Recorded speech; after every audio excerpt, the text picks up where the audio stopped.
buat mereka itu gunakan. Nah nah salah satunya itu adalah website atau toko online. Fenomena website itu kan sebenarnya udah agak lama ya, kalau sekarang itu mungkin lebih banyak orang ke toko online. Tapi dengan adanya website itu sebenarnya lebih banyak orang yang akhirnya prudent ketika dia punya toko online, tapi dia juga punya website. Jadi sebenarnya itu hanya untuk verifikasi. Ada toko online-nya nih, oh ada websitenya. Kenapa? Karena website itu untuk beberapa hal ya, tidak semuanya, kalau mau mendaftar itu perlu beberapa dokumen. Contohnya kalau kita mau pakai domain.co.id, berarti memang kita harus punya salah satunya kalau dulu namanya SIUP gitu ya. Kalau sekarang mah akta perusahaan lah atau AHU-nya dari perusahaan. Itu perlu dibuatkan gitu. Nah, cuman memang kalau misalnya toko-tokonya itu nggak .co.id gitu ya. Mungkin juga beberapa .com atau misalnya kalau sekarang kan beberapa di domain itu ada XYZ gitu kan atau apa dan segala macam, itu memang ada beberapa yang gratis. Nah, kalau yang gratis itu memang, eee, masih agak-agak riskan gitu. Dan website juga sebenarnya tidak akan terlalu jadi sulit ya sekarang, kita sudah ada AI gitu, jadi semua orang pun sudah bisa gitu ngedesain website dan juga bikin komen-komen di website. Beda dengan toko online, kalau toko online semuanya sudah platform, jadi semuanya sudah akan seperti itu. Oke, itu yang pertama. Lalu yang kedua ya medsos gitu. Kenapa? Ya karena semua orang juga pasti punya medsos. Setidaknya mereka ada Facebook lah kalau nggak pun gitu ya buat beberapa, kalangan generasi dia nggak punya Instagram, nggak punya TikTok, tapi Facebook itu rata-rata punya. Nah berarti kita juga bisa memanfaatkan dengan pengguna yang banyak gitu, berarti kita juga bisa melebarluaskan lagi awareness dari produk atau jasa yang kita jual. Nah selanjutnya ini sama ya sorry, eee, toko online dan e-commerce sebenarnya sama, platformnya ya ini, double aja. Lalu selanjutnya menggunakan aplikasi pembayaran online. Oke, kalau kita menggunakan website, itu pasti harus ada payment gateway. Nah, payment gateway-nya di Indonesia itu verifikasinya nggak terlalu mudah tuh, apalagi kalau misalnya memang mau langsung masuk ke perbankan gitu. Payment gateway itu maksudnya bukan transfer ya, jadi maksudnya itu ada kita kayak ngisi tuh kalau misalnya teman-teman beli Spotify gitu ya atau beli Netflix gitu kan, salah satunya adalah yang bisa memverifikasi dengan penggunaan credit card gitu. Nah, itu adalah salah satunya. Nah, tapi gitu ya, sekarang kan memang udah ada yang pakai kris gitu ya. Jadi itu udah lebih mudah. Oke. Lalu selanjutnya adalah ini, salah satu yang advance-nya kalau menurut saya, adalah melaksanakan penggunaan manajemen inventory. Bagi yang memang barangnya sudah sampai ribuan, SKU-nya udah sampai ratusan, itu nggak ada salahnya. Karena biasanya kalau yang sudah besar kayak gitu, mereka ngambil untungnya itu tipis-tipis sehingga kehilangan satu barang pun itu akan sangat berharga. Ya, tapi kalau misalnya memang barangnya belum terlalu banyak gitu dan itu juga memang benar-benar, masih dalam artian sangat mudah untuk disimpan, sangat mudah untuk dihitung, ini kayaknya belum terlalu butuh. Oke. Nah, next-nya itu mengenai penjualan, kalau penjualan, aplikasi di handphone itu sebenarnya udah banyak. Apalagi yang gratis gitu ya, walaupun banyak iklannya lah, banyak ads-nya gitu. Nah, sebenarnya untuk itu tuh mengenai pencatatannya kita supaya nggak miss, intinya kan itu, intinya di sana. Jadi supaya nggak miss, semuanya tercatat dengan rapih, nggak ada yang, "Oh ya tadi kejual 10 harganya 8.000 jadi 80.000 terus nanti sampai rumah ternyata ada yang beli berapa ya, 7 atau 6 gitu, ada 5 gitu. Nah, tapi dengan adanya salah satunya adalah pencatatan yang gratis gitu ya, menggunakan handphone, itu seharusnya kita bisa lebih, mudah. Atau memang menggunakan sistem yang kayak sekarang itulah POS gitu, payment services gitu. Nah, itu juga kan ada ya biasanya kalau kita lihat pakai tablet dan segala macam gitu ya untuk cek order, untuk masukin order, sampai nyetak ke struk gitu ya atau resi gitu, itu udah bisa. Nah, mungkin kita juga bisa memanfaatkan. Lalu selanjutnya, nah ini tuh sebenarnya, saran ya, bukan sebuah kepastian gitu mengenai si komunitas. Kenapa? Karena dengan adanya komunitas itu banyak, membantu gitu. Ketika ada perkembangan, ketika ada sharing-sharing dan segala macam dari pedagang ya, dari, penyedia jasa, penyedia produk gitu, itu bisa lebih memahami Apa aja biasanya dibagiin, hati-hati loh sekarang ChatGPT itu udah bisa nyetak resi transfer dari BCA. Kita harus chat dulu, kita harus cek dulu langsung ke mobile bankingnya, udah masuk atau belum. Nah, salah satunya itu bisa didapatkan dari komunitas gitu. Tapi memang nggak jarang juga orang yang malas ikut komunitas. Kenapa? Kadang-kadang mereka ngerasa, saya nggak cocok gitu. Memang komunitas itu sebenarnya bukan gimana caranya kita cocok atau tidak cocok, tapi gimana caranya kita mencocokkan diri dengan komunitas tersebut. Itu. Kalau misalnya memang dirasa itu ada manfaatnya. Kalau tidak dirasa ada manfaatnya ya nggak apa-apa, nggak usah ikut. Oke, ya. Kalau ini kayaknya, sebenarnya kalau di dalam teori marketing ini mengenai, apa ya, bisa dibilang mengenai positioning juga bisa, tapi positioning-nya dengan beberapa yang yang berkaitan dengan customer, gitu. Kenapa? Karena digital itu tidak ada touch-nya secara langsung gitu. Mereka itu touch-nya memang berdasarkan konten yang kita lihat. Satu konten dilihat 10 orang, itu bisa memiliki beda-beda arti. Ya, ada yang suasananya lagi galau, ngelihat konten yang memang istilahnya relate gitu ya sama diri dianya sekarang, "Ih, ini aku banget," gitu. Jadi akhirnya tiba-tiba muncul sense of belonging. Tapi kalau ada yang lagi seneng-seneng aja ngelihat konten yang lagi galau dan segala macam, mungkin bisa bilangnya, "Galau wae, galau terus," gitu kan, ya. Ada yang lagi marah, "Apa sih ini cengeng banget," gitu. Ada yang lagi kecewa, "Aku pernah dikecewain lebih dari ini." Nah, jadi satu konten karena di media sosial itu bisa beda-beda rasa. Nah, ini bedanya dengan si marketing yang memang secara, interaksi langsung gitu. Ada intonasinya gitu ya, ada yang memang berkaitan langsung dengan ya kita bisa memegang dari produknya, bisa langsung merasakan kalau ada jasa dan segala macamnya. Nah, itu adalah perbedaannya. Cuman kalau kita di offline, yang kalah apa, yang kalah itu adalah penyebaran atau awareness-nya. Gitu. Sehingga mau nggak mau gitu ya, kalau sekarang itu mungkin sistemnya polanya rata-rata sudah hybrid. Yang gede di online pun sekarang buka toko offline. Contohnya siapa? Erigo. Ya, mungkin ada teman-teman yang pakai Erigo, ya di PVJ dulu pop up gitu segala macam. Sekarang sering banget gitu ya, akhirnya ada di PVJ kayaknya masih memang ada bazar terus-terusan aja di PVJ. Nah, itu contohnya. Lalu hal-hal yang lainnya juga, contohnya kita kayaknya kalau misalnya mau beli mobil, ngelihat di Instagram, kayaknya belum sorry nih gitu ya, maksudnya ini pemikiran saya aja. Kita mau beli mobil, tapi ngelihat di Instagram, kayaknya itu hanya untuk cari spesifikasi doang, gitu ya. Tapi kayaknya jarang ada orang yang langsung memesan via online, apalagi via Instagram. Biasanya kan kayak gitu, kalau misalnya kita mau beli mobil, mau beli motor, pengennya datangnya langsung ke dealer. Udah gitu langsung bayar, langsung bawa pulang, pengennya kan kayak gitu. Sehingga mungkin kalau misalnya ngelihat kayak tadi gitu ya, di beberapa hal itu ada perbedaan. Ada yang memang jagonya di online, ada yang jagonya memang di offline, gitu. Nah, itu menjadi irisan. Irisan itu perlu diisi sama apa? Ya mungkin bisa diisi dengan banyaknya, banyaknya informasi digital gitu. Jadi ada yang orang bisa ada orang yang berdasarkan keputusan dia lihat dari sosial media, punya kemauan untuk akhirnya membeli, gitu. Ada orang yang ngelihat karena sosial media, pengen membeli, tapi pengen datang dan lihat secara langsung. Nah, itu beda. Itu bedanya. Ya, sehingga interaksi antara audiens, baik yang digunakan secara online, baik yang digunakan secara offline itu masih perlu. Oke, gitu ya. Nah, mungkin ini yang lainnya nanti bisa dibaca dan juga bisa dipahami sendiri. Saya mungkin agak, next dulu, ya.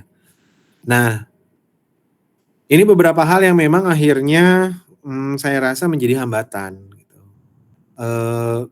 Resistensi seseorang terhadap perubahan itu rata-rata karena memang pemikirannya itu belum, belum click in gitu. Dulu ngelihat orang yang belanja online apaan gitu ya. Saya belanja online itu pertama kali berarti di tahun 2006 kalau nggak salah, berarti 2006, ya benar 2006 ya. Saya beli barang dari luar negeri, tuh. Itu masih menggunakan, ya skema pembayarannya segala macam juga perlu verifikasi orang tua lah. 2006 itu saya SMA kelas 1. SMA kelas 1 2006 itu. Saya sudah berbelanja online gitu, dan itu memang dikirim, dulu masih pakai DHL. Setelahnya saya belanja di lokal, waktu lokal dikirim pakai Tiki. Itu juga deg-degser gitu segala macam gitu-gitu ya. Hal-hal yang kayak gitu gitu.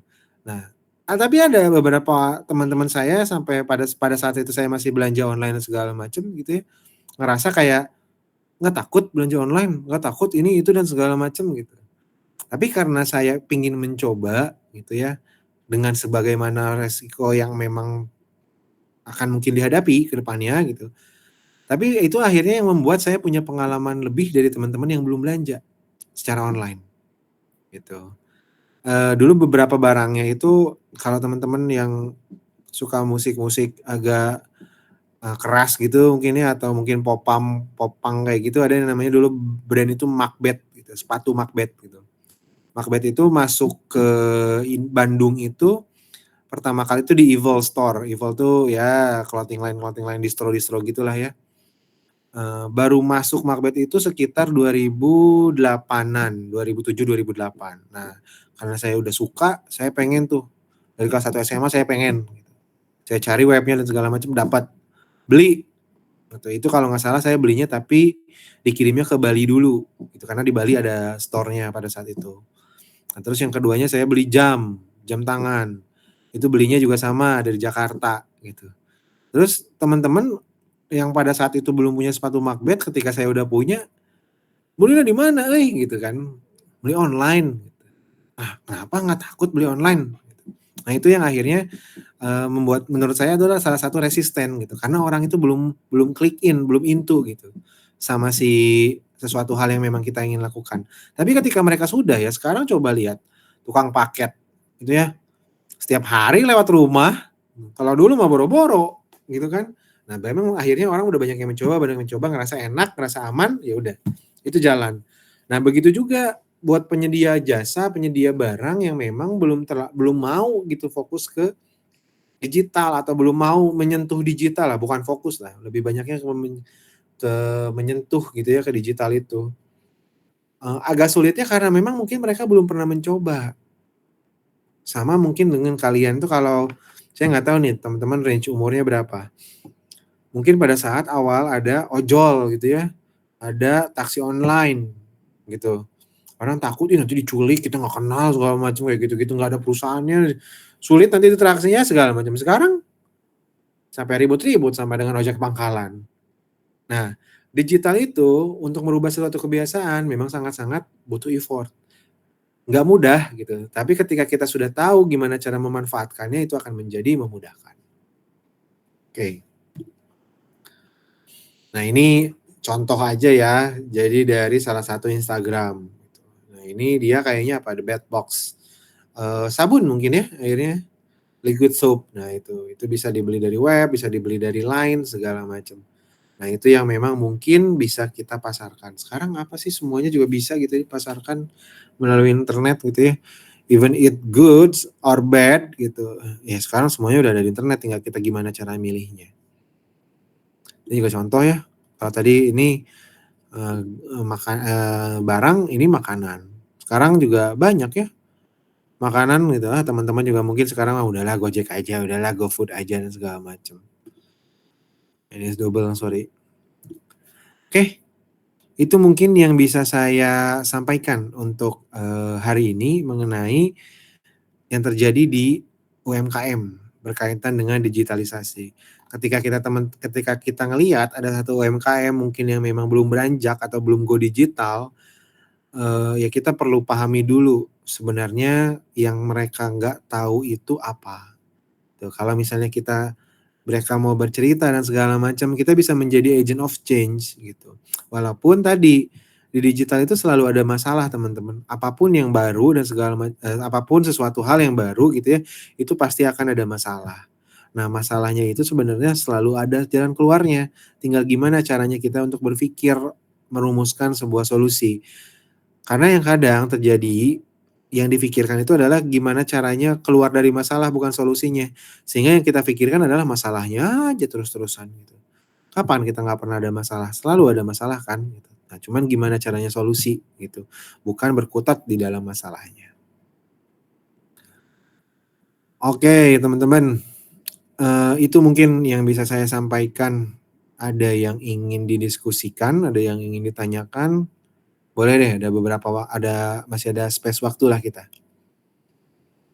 Silakan bagi teman-teman ada yang ingin didiskusikan.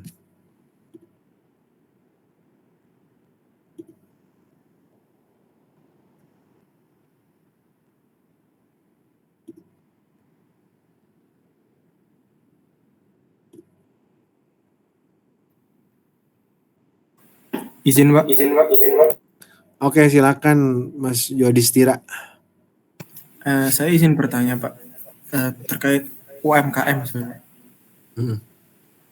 Jadi UMKM itu kan seharusnya bisa diproyeksikan ketika mungkin diberikan bimbingan atau konseling itu dia bisa naik tingkat. Ini awalnya dia mikro jadi kecil, kemudian bisa naik lagi menjadi menengah dan menjadi perusahaan besar. Cuman kenapa di kita itu di Indonesia maksudnya masih banyak yang UMKM itu lambat dalam naiknya, tapi justru malah UMKM-nya semakin banyak, Pak. Jadi problemnya itu sebenarnya di UMKM-nya itu sendiri yang kurang dalam mendapatkan informasi bagaimana untuk meningkatkan skalanya mereka, terutama dalam bisnis digital, atau dari pihak ketiga misalkan pemerintah dalam hal memberikan pengetahuan ke UMKM itu Pak, terutama sebenarnya ke bisnis digital ya Pak. Karena kan sekarang mengenai digital itu kalau nggak mengikuti udah pasti ketinggalan gitu Pak. Betul. Kurang lebih seperti itu Pak.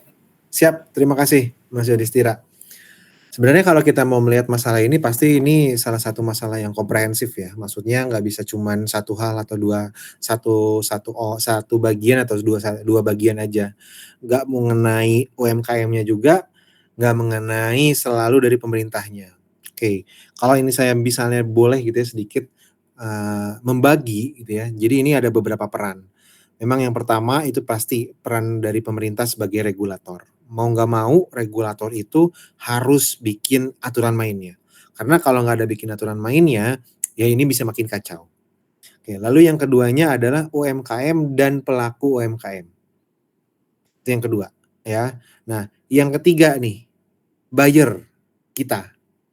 Kalau kita sebagai pembeli, gitu ya. Kalau kita sebagai pembeli. Lalu yang keempat, nah ini menurut saya sebenarnya ada kesenjangan, ada missing link gitu. Mungkin teman-teman itu kalau misalnya suka nonton podcastnya Ferry Irwandi gitu ya, suka nonton beberapa podcastnya Raymond Chins dan segala macam. Memang sebenarnya di Indonesia itu mengalami fase kegagalan dari segi manufakturnya. Memang betul.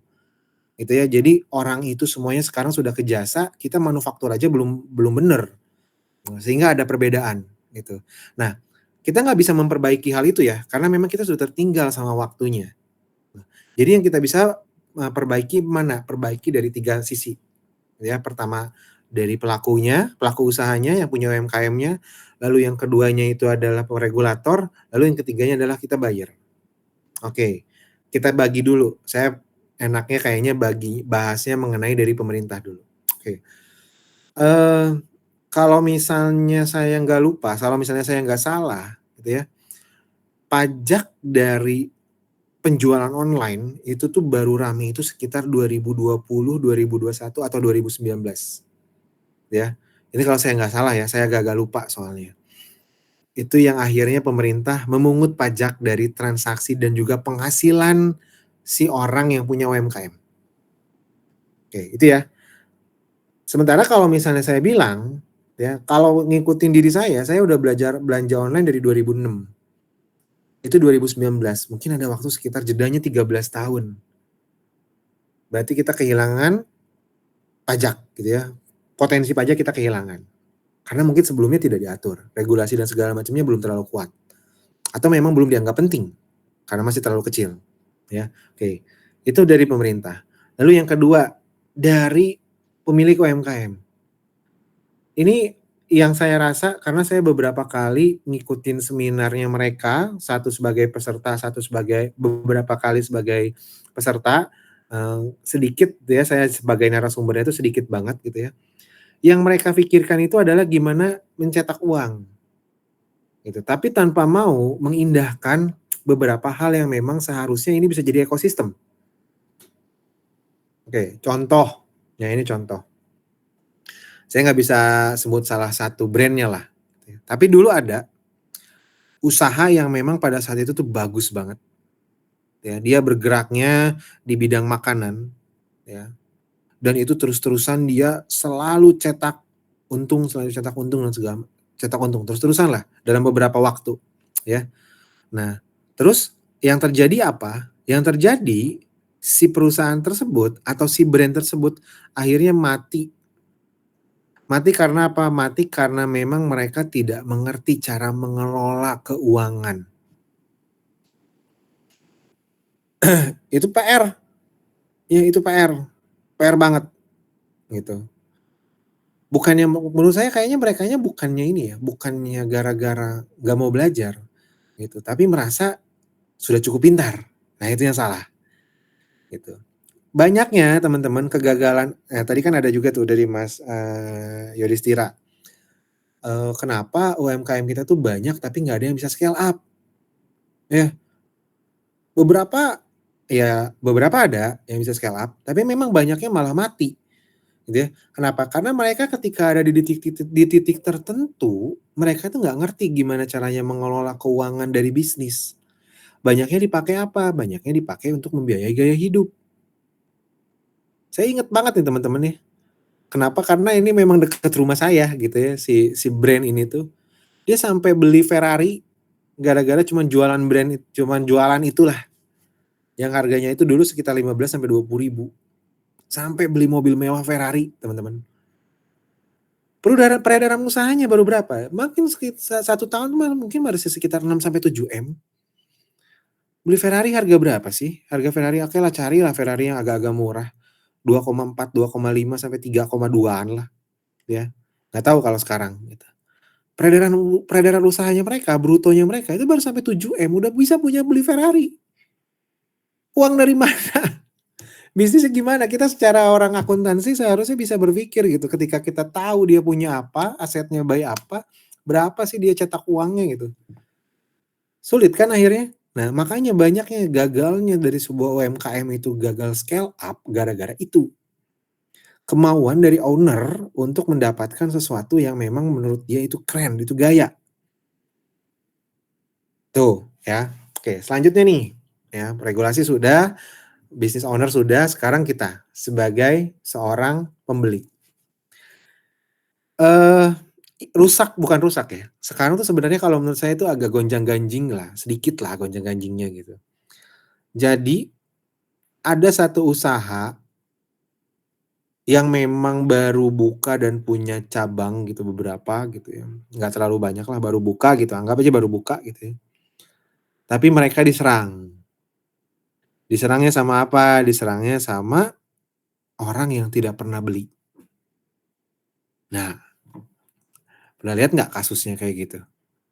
Kalau nggak coba lihat, gali lebih dalam gitu ya. Satu ngomong nggak enak, dirujak se-Indonesia gitu. Atau satu ngomong nggak bagus, dirujak se-Indonesia. Padahal ketika itu dia tuh baru sekali mengalami kesalahan lah contohnya gitu. Nah, sebenarnya apa yang bisa kita lakukan sebagai pembeli untuk buat ekosistemnya kita cobain gitu ya dari si UMKM ini tuh, salah satunya adalah ketika memang kita sudah punya honest review, kita sudah melaksanakan sebenar-benarnya gitu ya, kita sudah merasakan sebenar-benarnya, barulah kita boleh review. Ada teman-teman di Google gitu ya, di Google Place gitu yang ratingnya itu cuma sampai 1. Atau kalian nggak setidaknya pernah ngeliat konten TikTok nggak? Saya sekarang mau ngebuktiin Hokben yang bintangnya paling tinggi sama Hokben yang bintangnya paling kecil. Nah, gitu-gitu ya, gitu kan. Itu kan biasanya ada. Nah, sekarang itu tuh rata-rata dengan cara yang seperti itu gitu, hanya untuk membuat potensi bisnisnya turun. Padahal kita punya pelanggan segitu banyak aja enggak, katanya tuh gitu. Saya pernah ngelihat itu hal di media sosial juga, di YouTube kalau nggak salah. Itu. Lalu yang kedua, banding-banding, gitu ya. Kita sebagai, kita sebagai, pembeli, itu yang terkesannya tuh kadang-kadang itu suka ngebandingin salah satu brand dengan brand yang lain, "Ih, si ieu mah mirip jeung si ieu, ini mah mirip sama yang ini," katanya teh. Segala macem kayak gitu-gitu. Ya itu memang kalau misalnya secara hukum memang ada kaitan hukumnya, berkaitan dengan hak cipta, betul, nggak salah, gitu. Tapi apa memang iya, benar semuanya itu sudah atau bisa dibilang plek-ketiplek nirunya? Mungkin saja belum tentu, ya. Nah, kadang-kadang yang akhirnya jadi ngerusak kayak gitu tuh siapa salah satunya? Yang suka bikin KW, itu teman-teman. Contohnya sekarang kalau mungkin saya bisa ngasih contohnya itu mungkin ini ya, IP ya, intellectual property, ya mungkin tahi lalat, ya, itu dia sukses kalau menurut saya, dia bisa kolaborasi sama brand-brand besar gitu ya. Terus si Dudu ya, punya dagelan gitu ya, dia juga pernah sukses beberapa kali collaboration sama brand-brand besar gitu. Ya beberapa hal lain, ya. Nah, itu kan sebenarnya adalah salah satu bisnis yang berangkat dari digital. Dengan cara mengembangkan intellectual property, tapi bisa di-manage dengan baik. Nah, itu yang menjadi salah satu hal yang akhirnya mencuat mereka bagus nih, kuat, gitu. Ada juga tapi ininya segala macamnya bagus, tapi nggak kuat, akhirnya diterpa angin segala macam, akhirnya gulung tikar lagi, gagal lagi.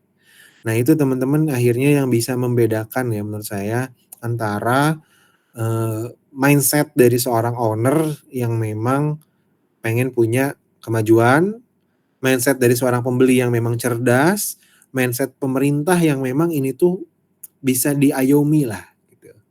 Jangan sampai baru besar dilihat baru ada, baru rame gitu-gitu kan ya.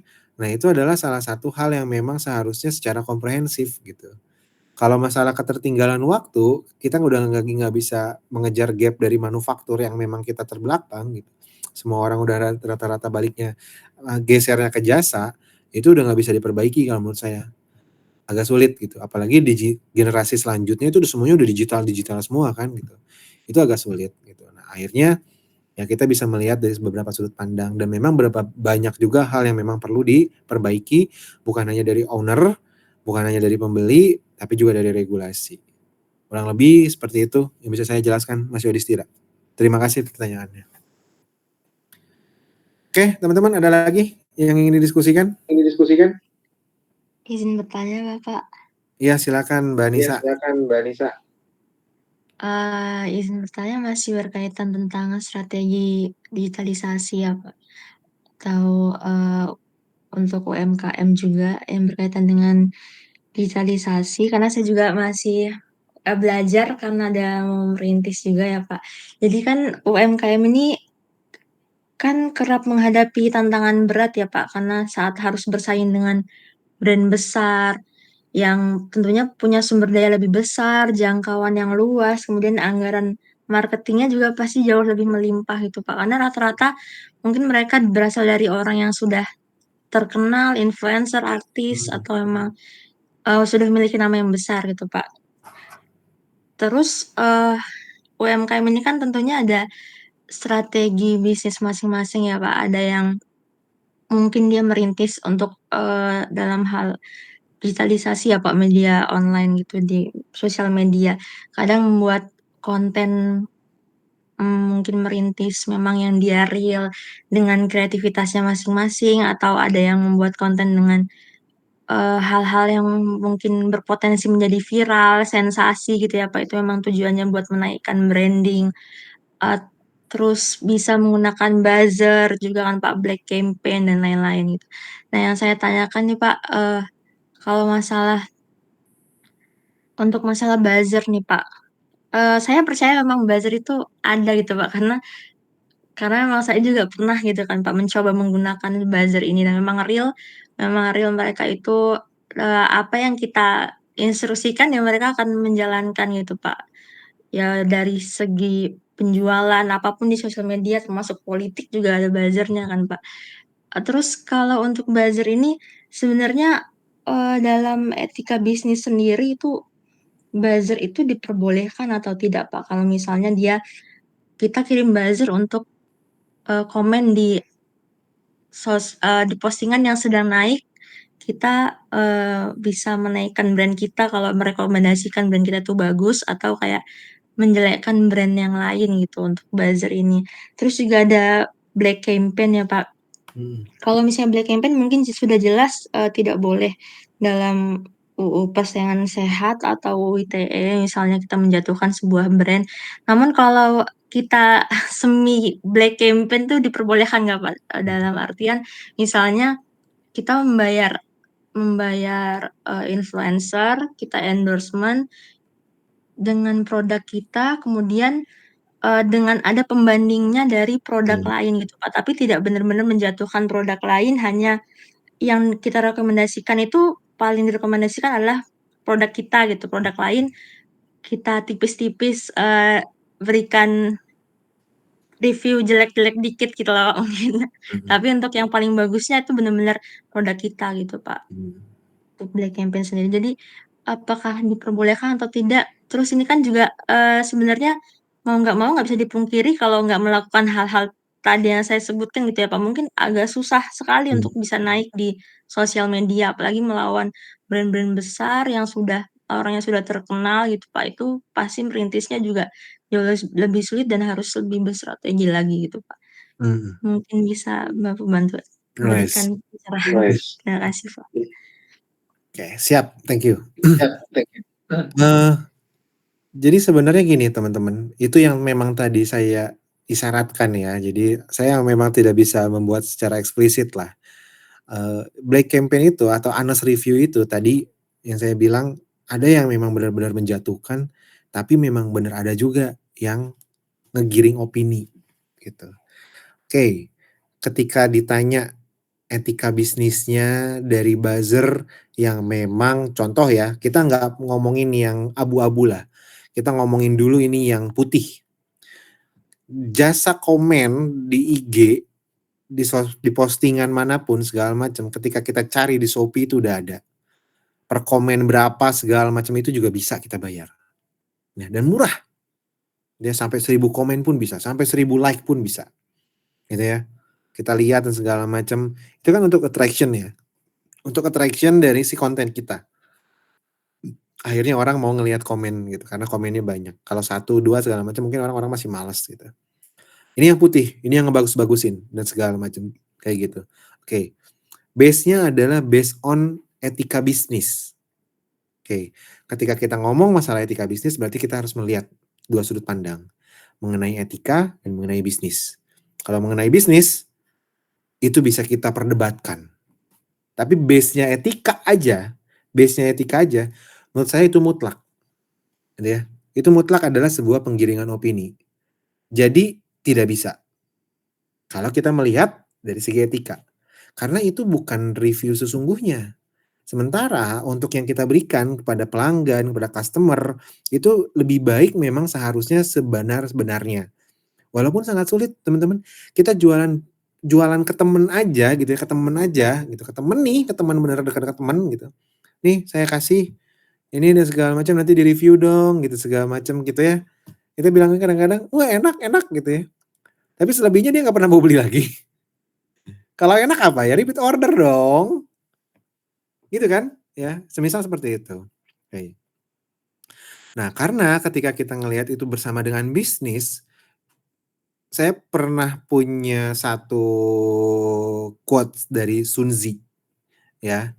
Jadi, perang gitu ya, kalau misalnya kita mau perang gitu ya, tidak ada hal yang tidak baik dalam perang. Jadi kalau kita misalnya mau perang tuh ya keluarkan sekuat tenaga kita, apapun itu dan segala macam. Nah, tapi ketika definisi itu kita masukkan ke dalam bisnis, itulah yang akhirnya merubah sebuah etika, teman-teman. Etikanya tidak boleh. Tapi bisnis katanya kalau kata Sun Tzu aja ya, dia bilangnya, ya tidak ada yang salah dalam perang.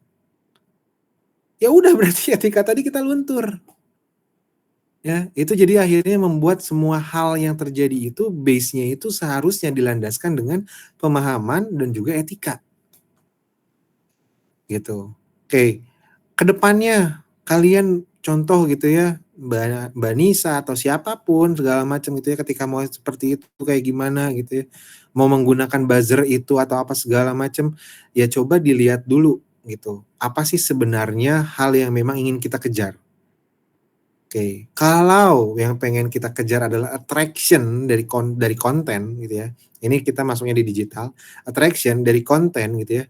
Kenapa enggak dengan kita dalam tanda kutip gitu ya, kalau masih mungkin bisa, kalaupun tidak bisa ya nantilah saya ada cerita lain kalau untuk misalnya kayak gitu. Nah ini kalau misalnya bisa kita ngelihat dulu base-nya itu adalah attraction, attraction itu kalau bisa untuk meningkatkan segala macamnya gitu ya. Nah kenapa kalau bisa enggak kita coba trial and error, trial and error, trial and error. Terus-terusan, kita bikin konten, "Ih ini nggak rame." "Oh ada yang lagi rame ini, kita coba yuk kita remake." "Ih ini masih nggak rame."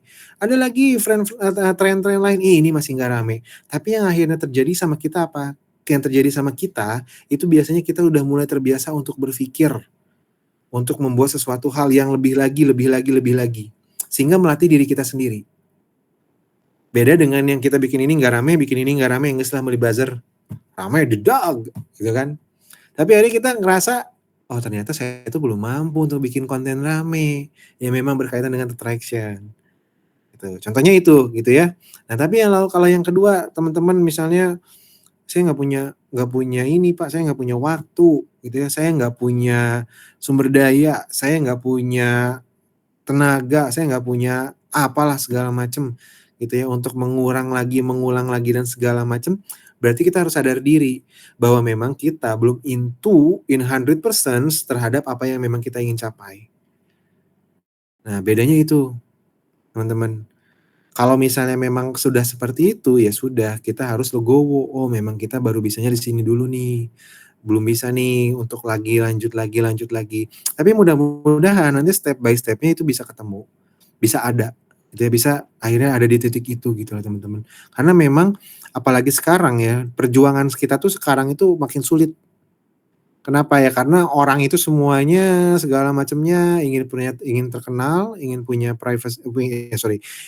ingin terkenal, ingin punya banyak uang, ingin dikenal sebagai ini itu dan segala macamnya. Sehingga orang berlomba-lomba semuanya memberikan potensi yang diri dia yang punya, gitu. Walaupun dengan cara yang masih belum tepat.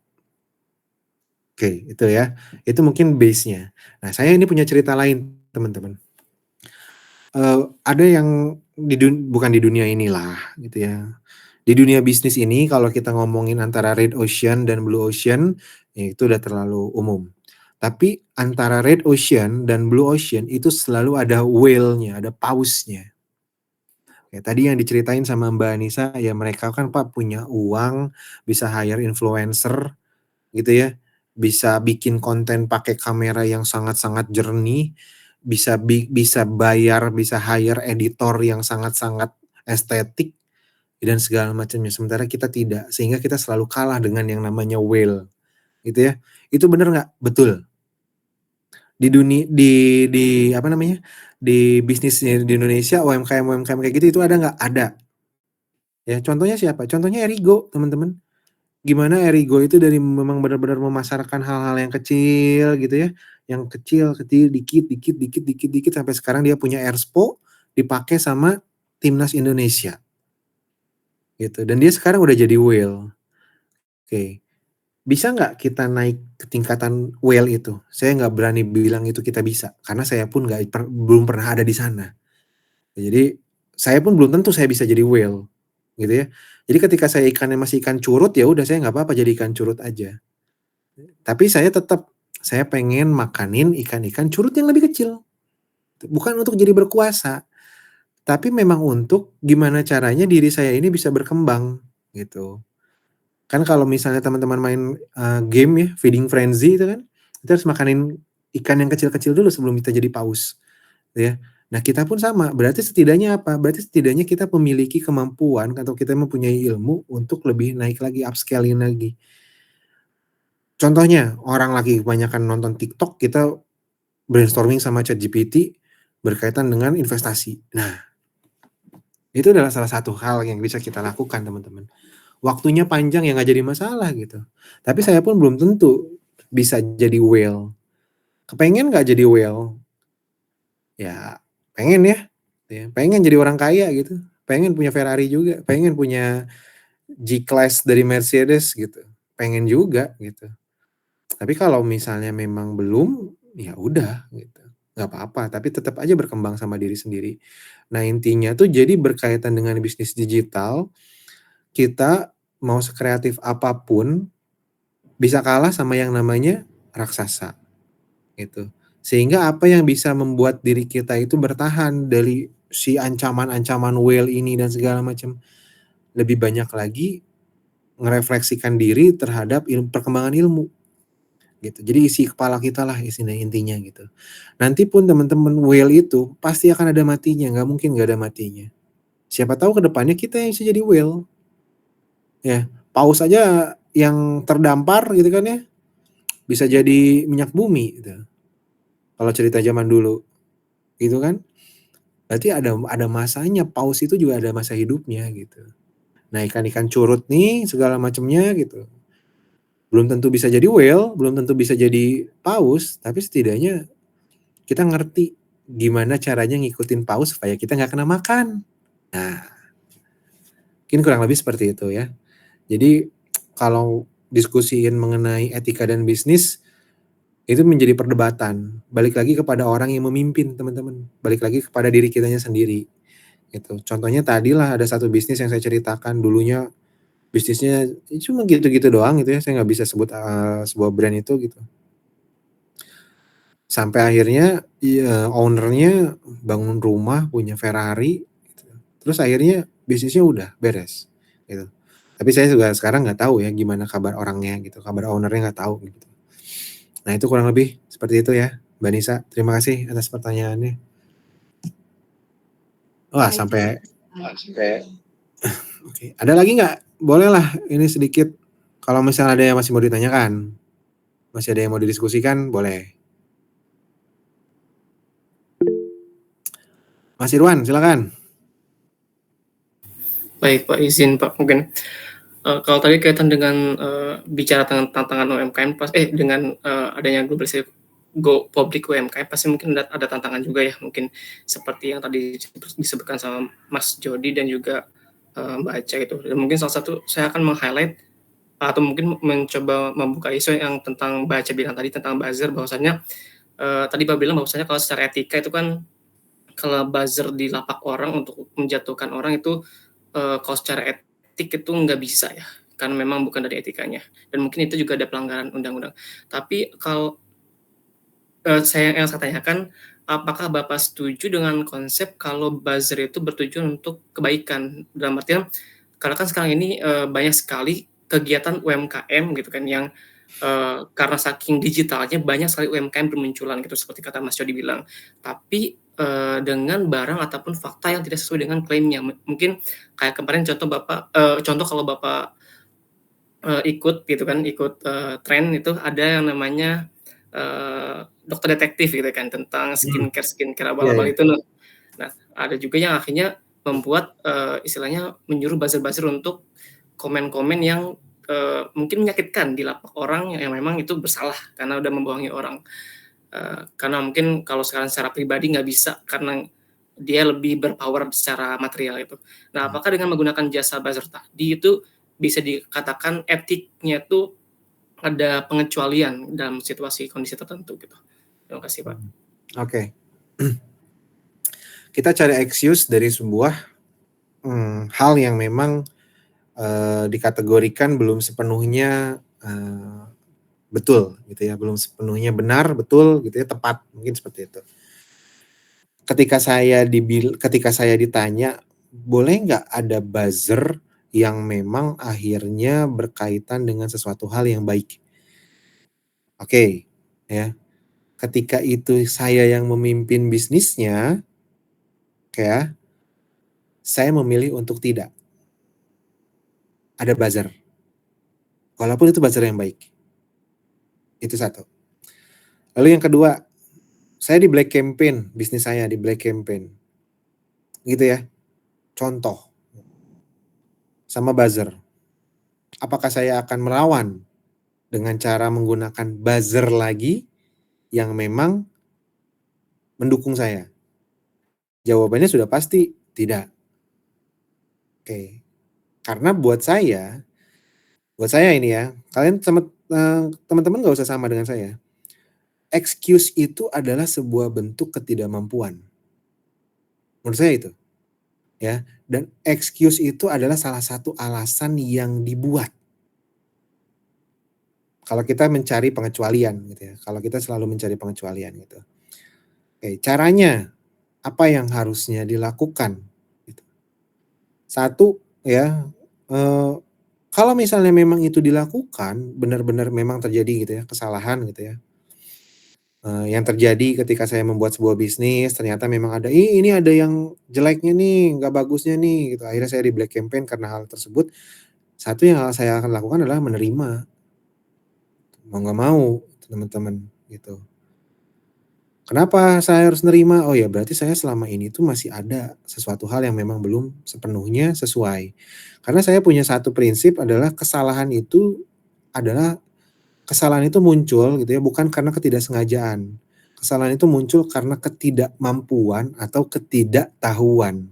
Ketidakmampu itu bisa kita latih, ketidaktahu itu bisa kita cari. Gitu. Nah, kalau saya nggak tahu ternyata ada yang cacat gitu kan barangnya tuh saya kena black campaign ya, saya nggak akan ketika itu benar saya nggak akan cari pembelaan, saya akan terima. Tapi kalau misalnya memang benar-benar gitu ya, tadi salah lagi black campaign ceritanya, bahasanya sorry. Saya dituduh gitu ya. Tapi kalau misalnya saya di black campaign, berarti melakukan sesuatu hal yang tidak saya lakukan gitu ya. Apakah saya akan melawan? Sama, saya juga tentu akan tidak melawan gitu. Kenapa? Karena kalau black campaign itu dilawan ya, itu akan terus-terusan berlarut teman-teman. Emosinya ya jadi contohnya adalah api dibayar dengan api gitu. Oke, sekarang contoh ya, ini saya tidak membenarkan loh, saya tidak membenarkan. Sekarang coba kita lihat dalam beberapa hari terakhir, gimana perkembangan kasusnya Ridwan Kamil. Ketika Ridwan Kamil, terakhir kan IG-nya dihack, ya. Terus akhirnya setelah itu dia nggak memberikan klarifikasi apapun dan segala macamnya gitu. Ya akhirnya tergerus sendiri ya ceritanya. Walaupun itu semuanya pasti teman-teman yang tahu kasus Ridwan Kamil pasti punya pertanyaan. Ini benarnya yang mana sih gitu kan. Kita pengen tahu nih, pengen kepo dan segala macam. Tapi setelah itu kalau menurut saya adalah beberapa gitu ya, tapi nggak banyak kayak masif ketika dia tiba-tiba klarifikasi. Dia sampaikan klarifikasi, sekalinya ketemu itu ya ngapain Pak gitu kan. Terus akhirnya IG-nya dihack, dia nggak ngomongin apapun segala macamnya, bentuk komunikasinya seperti itu. Nah itu mungkin yang akan saya lakukan teman-teman. Gitu. Base-nya itu gitu ya, dari kalau misalnya ditanya tadi kita berkaitan dengan excuse-nya dari sebuah buzzer gitu segala macam, base-nya itu adalah apa yang kita lakukan itu pasti kita ketahui. Ketika kita salah, ya accept gitu. Ketika kita tidak salah gitu kan, terus kita digoreng dan segala macam, ternyata memang akhirnya dengan cara dengan cara yang memang akhirnya kita ya istilahnya tidak melawan dengan api lagi, itu akan hilang dengan sendirinya.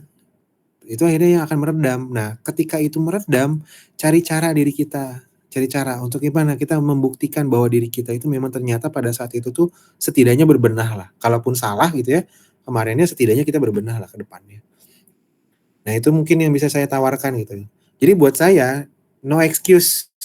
Baik itu white collars atau blue collars gitu ya, nggak ada gitu. Honest review kalau bisa datang dari orangnya sendiri gitu. Dan itu pun teman-teman yang saya lakukan gitu ya. Jadi saya selalu punya satu email yang saya selalu jadikan untuk ke Google review. Saya selalu pakai email itu gitu kemana-mana pun gitu. Kebetulan saya sukanya jalan-jalan gitu ya, makan gitu sama keluarga dan segala macam. Dan ketika memang enak, saya kasih tahu enak. Ini enak kok, ini segala macam, tempatnya ini dan segala macam. Ketika ada yang perlu diimprove, saya kasih tahu beberapa yang perlu diimprove gitu. Tapi ketika itu ngomong nggak enak dan segala macam, nggak saya kasih tahu. Memang gitu ya, kalau contohnya ini nggak enak banget itu segala macam ya bintang 1 nggak saya kasih tahu gitu kadang-kadang teman-teman. Tapi saya biarkan, terus saya nggak akan ke sana lagi. Sama kayak tadi prinsip tadi, kalau kita nawarin dagangan ke teman, kata dia, "Iya enak enak enak enak." Orang enak itu pasti repeat order. Kalau nggak repeat order berarti memang kurang enak. Itu aja intinya. Oke, gitu Mas Irwan, kurang lebih. Terima kasih atas pertanyaannya ya. Oke, Oke. baik, terima kasih Pak. Siap. Seru nih teman-teman diskusinya. Memang kalau kelas ini tuh yang suka saya nantikan gitu ya ketemunya, karena banyak diskusinya gitu daripada saya ngejelasin materi terus-terusan, ya materi akan selalu menjadi materi gitu. Terima kasih teman-teman atas feedback-nya. Saya sangat apresiasi. Mungkin teman-temannya yang belum bersuara gitu ya, ya jangan takut, jangan ragu. Saya juga belum tentu benar gitu ya. Makanya kita sama-sama sharing gitu. Siapa tahu memang itu akhirnya jadi sesuatu hal yang baik buat kita. Itu dulu aja mungkin teman-teman, terima kasih banyak. Ini juga waktunya sudah 9:30, saya cukupkan aja. Terima kasih, wabillahi taufiq walhidayah. Wassalamualaikum warahmatullahi wabarakatuh. Selamat malam semuanya.